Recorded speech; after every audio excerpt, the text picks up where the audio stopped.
Next, I briefly am going to go over personal branding, because personal branding has been extremely influential in my career, and I think that a lot of people, as they're seeking jobs to move to, or maybe they're unemployed and looking for a new job, personal branding can really help them stand out from the crowd when they're submitting these resumes and they're in a stack of over 100.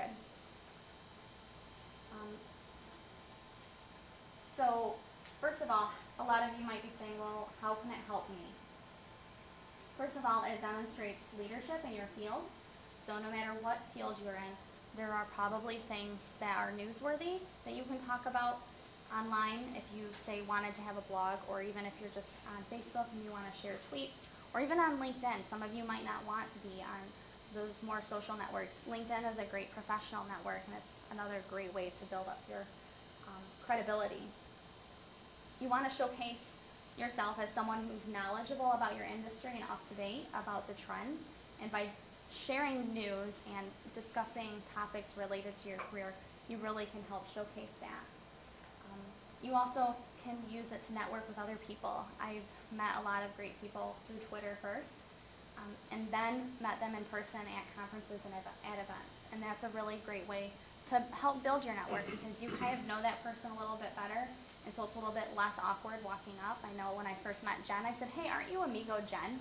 Because I followed her on Twitter, but I wasn't really sure if it was the right person, but I'm like, I think this is her. So I went ahead and asked, and we talked on Twitter, so it was a little bit less awkward than me just saying, hey, I'm Rachel, nice to meet you, because I don't typically do that. And then lastly, it puts you a step ahead of the competition, and I know I've said that a lot, but it really does. It makes you stand out.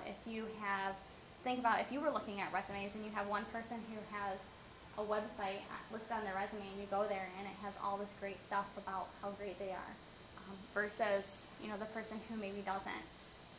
That definitely leaves a really strong impression. So my really only tip is get started today. Start doing it now. You might have a job that you absolutely love right now, but that's not a reason to stop with your efforts to brand yourself, because you never know what will happen in this economy.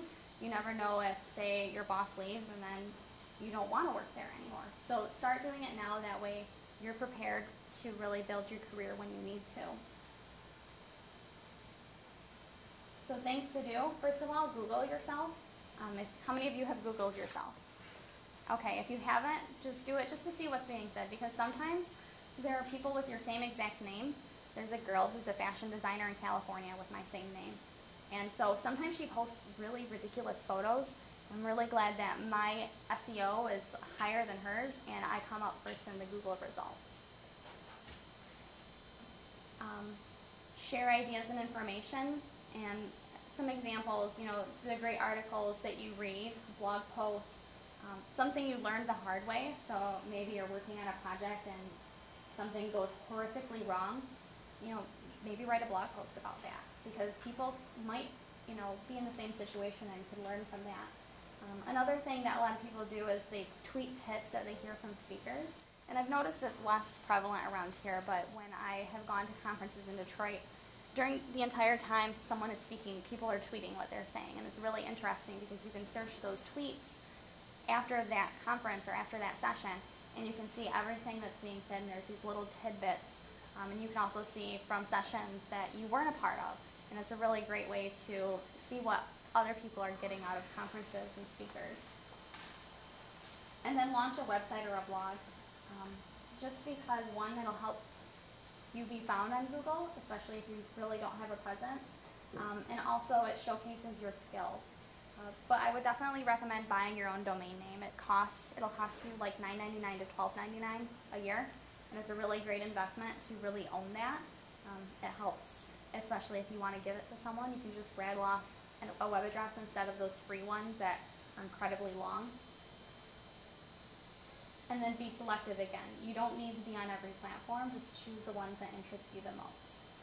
So that's the end of my presentation. I don't know if anybody has any questions.